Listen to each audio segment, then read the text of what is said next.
आज की कथा में सुनाने वाले हैं श्री राम जी की रहस्यमयी नर लीला। कैसे सोए लक्ष्मण राम रण से अहिरावण हरिलायो। राम और लक्ष्मण जी रण के अंदर ऐसे सो गए, उनको हर करके अहिरावण जो है पातालपुरी तक ले गया और उनकी नींद नहीं खुली। और तो और हनुमान जी अपने 18,000 पद्म सैनिकों के साथ पहरा देते रह गए और उनसे भी चूक हो गई। कैसे चूक हो गई, जानिए कथा में सारा हाल। यहाँ पर हम बानर और भालू के दल की संख्या बता देते हैं, जैसा कि पूजनी गोस्वामी जी ने बताया है। जब रावण ने पूछा था कि कितनी बानरों की सेना है, तब उनके गुप्तचर दूतों ने बताया था रावण को, असमय श्रवण सुनाद सिकंदर पद्म 18 यूथप बंदर। अब कथा विस्तार पूर्वक सुनाते हैं। जब रावण की हार होने लगी, बड़े बड़े योद्धागण मारे जाने लगे, तब रावण बहुत दुखी होने लगा। ऊपरी भाव से नहीं दिखाता था, परंतु अंदर से जो रावण था बहुत ही दुखी था, बहुत टूट चुका था। तब उसने सौतेले भाई अहिरावण को याद किया, जो पाताल लोक का राजा था। अहिरावण आया तो रावण ने सारी घटना अहिरावण को बताई। अहिरावण ने कहा कि आप चिंता मत करो भ्राता, और मैं राम और लक्ष्मण दोनों का हरण कर लूँगा और पाताल लोक ले जा करके देवी माँ की बलि चढ़ा दूँगा। आप निश्चिंत हो जाइए। अहिरावण की बातों को सुनकर रावण बहुत खुश हो गया, बहुत खुश हो गया। गले से लगाया और अहिरावण जो है रावण की आज्ञा को लेकर के चल दिया। रामादल में आकर के पहुंचा। अहिरावण बहुत मायावी था, उसने माया का विस्तार कर दिया, जिससे बानर दल में अंधेरा छा गया। और उसने विभीषण का रूप बना करके रामादल में प्रवेश कर लिया और जहाँ राम और लक्ष्मण जी सोए थे उन पर भी माया चला दी, मायापद से माया चला दी उसने। देखिए दोस्तों, जिसका नाश होने वाला होता है, विनाश होने वाला होता है, उसको बुद्धि ही वैसी आती है और वैसा ही उसको सहायता भी मिल जाती है। महावीर हनुमान जी भी धोखा खा गए, उन्होंने भी नहीं रोका, उसको जाने दिया। वो समझे कि विभीषण जी जा रहे हैं।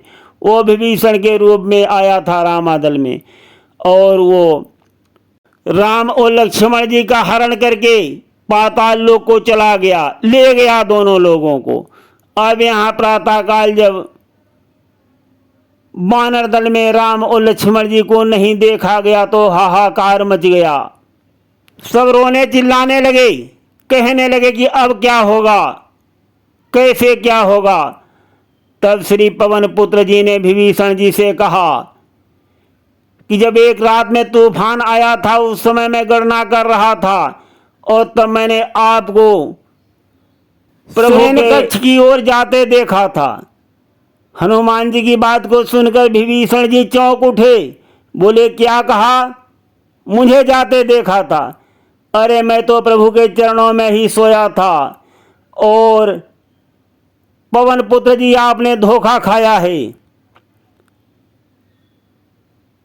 और ये अहिरावण की माया थी।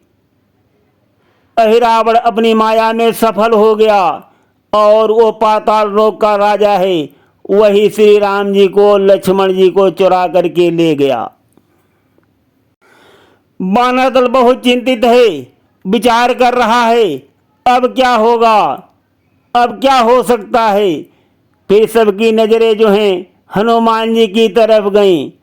राम काज करिवे को आतुर, प्रभु चरित्र सुनिवे को रसिया। हनुमान जी के केवल 2 ही शौक हैं, भगवान का चरित्र सुनना और उनका काम करना। हनुमान जी जो है वो विभीषण से पूछ रहे हैं कि थोड़ा अच्छी तरीके से हमको समझाओ, पाताल लोक कैसे जाया जा सकता है। तब विभीषण सारे मार्ग बताते हैं और कहते हैं रावण का भाई अहिरावण पाताल लोक से आया है, निश्चय कौतुक अंधियारी का उसने ही यहाँ रचाया है। मेरे स्वरूप में उसने ही अपनी माया दिखलाई है, हम सभी हुए थे नजरबंद जो गहरी निद्रा आई है। अब प्रभु को वही ले गया है जो आगे नहीं भलाई है, श्री राम नाम के 2 अक्षर में सब सुख शांति समाई है। इस प्रकार से विभीषण जी पवन पुत्र जी को समझा रहे हैं। आगे सुनिए क्या कहते हैं। तुमसे भी है वीरवर खेल गया वो चाल, पृथ्वी पर जो थे उन्हें पहुँचाया पाताल। शब्द लगे ये सूल सम बोल उठे हनुमान, बतलाओ इस विपत्ति का कैसे होए निदान। सब साथी योद्धागण जो हैं वो हनुमान जी की विनती करते हैं। क्या कहते हैं? जागो जागो हे राम दूत, ये अवसर फिर से आया है, हम सबकी जीवन नौका को तुमने ही सदा चलाया है। रात रात में बूटीला